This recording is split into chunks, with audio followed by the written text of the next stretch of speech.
Tema 3B3 Formas de energia mecânica, parte 1. Um carro de massa m igual a 1.103 kg percorre uma distância de 600 km vencendo uma força de atrito de 585 N. Neste percurso, o carro consome 40,9 litros de combustível com poder calorífico de 33,9 kJ por mililitro. Determine. Primeira pergunta. O trabalho realizado pelo carro para vencer a força de atrito. Então, vou usar a fórmula de trabalho, força de deslocamento vezes o cosseno do ângulo. A força é a força de atrito. Então, se existe uma força de atrito, o motor do carro tem que realizar uma força igual, só que em sentido contrário. Então, por isso, 585 newtons, o deslocamento 600 km, são 600 mil metros, e o ângulo é 0 graus, porque a força feita pelo carro é a favor do movimento. A força de atrito que é contrária ao movimento e tem ângulo de 180 graus. Então, nesse caso, pede o trabalho realizado pelo carro, pela força do carro. Então, 585 vezes 600 mil igual a 351 milhões de joules. Então, 1 megajoule são 1 milhão de joules, tem que dividir esse valor por 1 milhão e eu vou ter a resposta da pergunta A, 351 megajoules. Pergunta B. A energia liberada pela queima do combustível. Dá para fazer por regra de 3, ou então a energia térmica liberada pela queima do combustível vai ser o volume de combustível vezes o poder calorífico. Como o poder calorífico está dado em quilojoules por mililitro, eu tenho que usar o volume em mililitros. Então, 40.900 joules por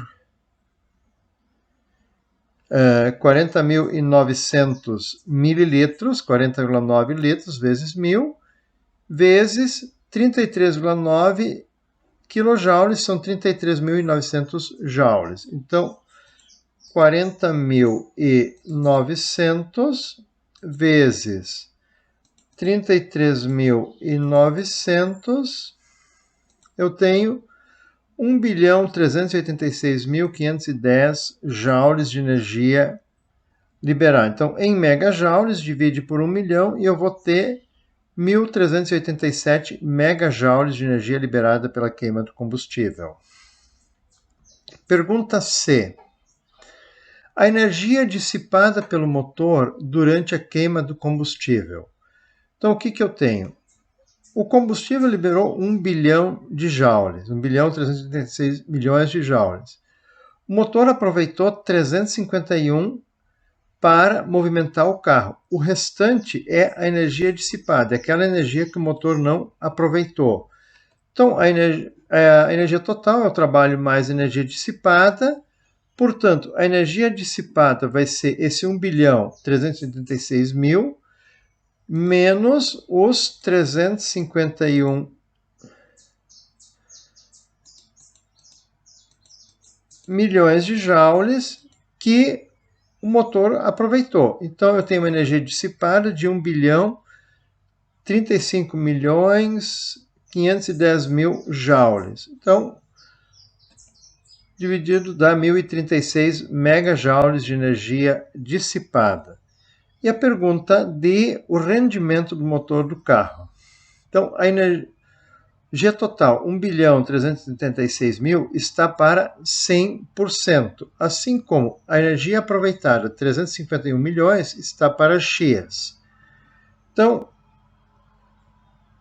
351, 1, 2, 3, 4, 5, 6, vezes 100, dividido por 1 bilhão 386 mil 510, 1, 2, 3, 25,31% é o rendimento. Então, com 3 algarismos, a resposta da pergunta D é 25,3%. Então, agora, A parte 2, a segunda parte do tema, uma mola possui comprimento natural de 292 milímetros. Ao ser aplicada uma força de 657 newtons, o comprimento da mola aumenta para 407 milímetros. Determine. Letra E.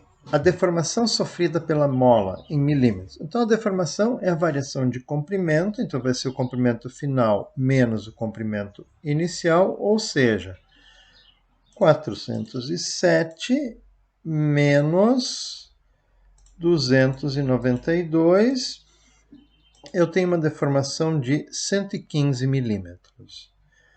Pergunta F. A constante elástica da mola. Constante elástica, força dividido pela deformação. Então, 657 newtons dividido pela deformação em metros. Então, 115 milímetros divide por 1.000, 0,115, e eu vou ter uma constante elástica de 5.713,04 newtons por metro. 5.713 para a pergunta F. A pergunta G. O trabalho que deve ser realizado para aumentar o comprimento da mola até 469 milímetros. Então, o trabalho para deformar a mola é kx² dividido por 2. Então, a constante elástica vezes a deformação ao quadrado dividido por 2. Então, 5.713,04 vezes a deformação, que são os 0... até 469. Então, um novo comprimento. Então, eu vou ter uma nova deformação que eu vou ter que calcular. Então, eu vou ter que fazer 0,469 menos 0,292 igual. Então, eu tenho uma deformação de 177 milímetros, 0,77 metros, elevado ao quadrado, vezes 5.713,04 igual, e dividido pelo 2, que é da fórmula, eu vou ter um trabalho de 89,419 joules. Então, 89,5 é a resposta da pergunta G.